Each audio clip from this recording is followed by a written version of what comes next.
ಬೀದರ್ನಲ್ಲಿ ಕಂಡು ಕೇಳರಿಯದ ಭೀಕರ ಬರಗಾಲ. ಬರದ ಬವಣೆಗೆ ಗಡಿ ಭಾಗದ ಗ್ರಾಮಗಳು ತತ್ತರಿಸಿ ಹೋಗಿದೆ.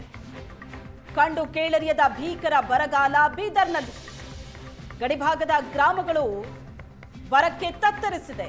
ತೆಲಂಗಾಣ ಮಹಾರಾಷ್ಟ್ರದತ್ತ ಗುಳೆ ಹೊರಟಿವೆ ಕುಟುಂಬಗಳು. ಮನೆಗಳಿಗೆ ಬೀಗ ಹಾಕಿ ಗುಳೆ ಹೊರಟಿದ್ದಾರೆ ಜನರಿಲ್ಲದೆ ಬಿಕೋ ಅಂತಿದೆ ಗ್ರಾಮ. ಮುಂಗಾರು ಮಳೆ ಸಂಪೂರ್ಣವಾಗಿ ಕೈಕೊಟ್ಟಿರುವ ಪರಿಣಾಮ ಗಡಿ ಜಿಲ್ಲೆ ಬೀದರ್ನ ಹಲವು ಗ್ರಾಮಗಳಲ್ಲಿ ಬರದ ಛಾಯೆ ಆವರಿಸಿರ್ತಕ್ಕಂಥದ್ದು.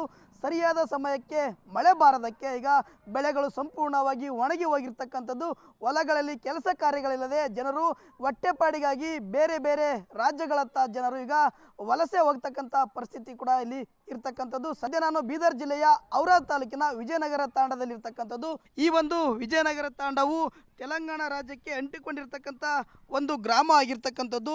ಜೂನ್ ಹಾಗೂ ಜುಲೈ ತಿಂಗಳಲ್ಲಿ ಭರ್ಜರಿಯಾಗಿ ಮುಂಗಾರು ಮಳೆ ಆಗಬೇಕಾಗಿತ್ತು. ಆದರೆ ಈ 2 ತಿಂಗಳಲ್ಲಿ ಸಂಪೂರ್ಣವಾಗಿ ಈಗ ಮಳೆ ಕೈ ಕೊಟ್ಟಿರ್ತಕ್ಕಂಥದ್ದು. ಮಳೆಯ ಕೊರತೆಯಿಂದಾಗಿ ತಮ್ಮ ಜಮೀನುಗಳಲ್ಲಿ ಸಾಕಷ್ಟು ಬೆಳೆಗಳನ್ನು ಬೆಳೆದು ಬಿತ್ತನೆ ಮಾಡಿರ್ತಕ್ಕಂಥ ಬೆಳೆಗಳು ಸಂಪೂರ್ಣವಾಗಿ ಈಗ ನಾಶವಾಗಿ ಹೋಗಿರ್ತಕ್ಕಂಥ. ಅದರಿಂದ ನೀವು ದೃಶ್ಯದಲ್ಲಿ ಗಮನಿಸ್ತಾ ಇದ್ರಿ, ಇಡೀ ಗ್ರಾಮವೇ ಈಗ ಖಾಲಿಯಾಗಿದೆ.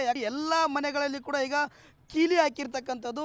ಮಳೆ ಬಾರದ ಕಾರಣಕ್ಕಾಗಿ ಈ ಪರಿಸ್ಥಿತಿ ಈ ಒಂದು ಗ್ರಾಮದಲ್ಲಿ ಈಗ ನಿರ್ಮಾಣವಾಗಿರ್ತಕ್ಕಂಥದ್ದು. ಈ ಒಂದು ಗ್ರಾಮದಲ್ಲಿ ನೂರಾರು ಕುಟುಂಬಗಳಿರ್ತಕ್ಕಂಥದ್ದು. ಈ ನೂರಾರು ಕುಟುಂಬಗಳು ತಮ್ಮ ಮಕ್ಕಳು ಸಮೇತವಾಗಿ ಇಡೀ ಕುಟುಂಬ ಸಮೇತರಾಗಿ ತೆಲಂಗಾಣ ರಾಜ್ಯದ ಹೈದರಾಬಾದ್ ಇರ್ಬೋದು, ಜೊತೆಗೆ ಮಹಾರಾಷ್ಟ್ರದ ಬಾಂಬೆ, ಪುಣೆ ಅಂತ ಮಹಾನಗರಗಳಿಗೆ ಈಗ ಗೂಳೆ ಹೋಗ್ತಾ ಇದ್ದಾವೆ. ಹಾಗಾಗಿ ಈ ಒಂದು ಗ್ರಾಮದ ಜನರು ಬದುಕು ಮತ್ತಷ್ಟು ಈಗ ಸಂಕಷ್ಟಕ್ಕೆ ಸಿಲುಕಿರ್ತಕ್ಕಂಥ. ಯಾಕಂದರೆ ಮಕ್ಕಳಿಗೆ ಶಿಕ್ಷಣ ಕೊಡಿಸಬೇಕಾಗಿದೆ. ಮನೆಯಲ್ಲಿ ಕೂಡ ವೃದ್ಧರು ಇರ್ತಾರೆ, ಅವರೆಲ್ಲರಿಗೂ ಕೂಡ ಹೊಟ್ಟೆಪಾಡು ಅಂದರೆ ಬದುಕಲು ಕೂಡ ಆಗದಂಥ ಪರಿಸ್ಥಿತಿ ಇರ್ತಕ್ಕಂಥದ್ದು. ಜೂನ್ ಹಾಗೂ ಜುಲೈ 2 ತಿಂಗಳು ಮಳೆ ಸಂಪೂರ್ಣವಾಗಿ ಕೈ ಕೊಟ್ಟಿದೆ.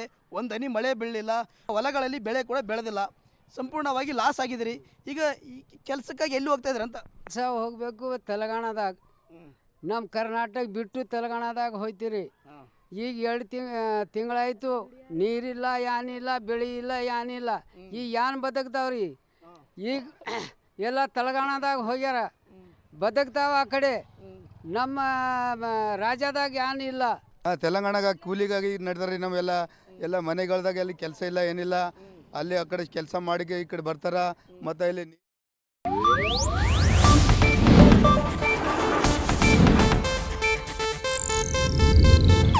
ಇದು ಏಷ್ಯಾನೆಟ್ ನ್ಯೂಸ್ ನೆಟ್ವರ್ಕ್ ಪ್ರಸ್ತುತಿ.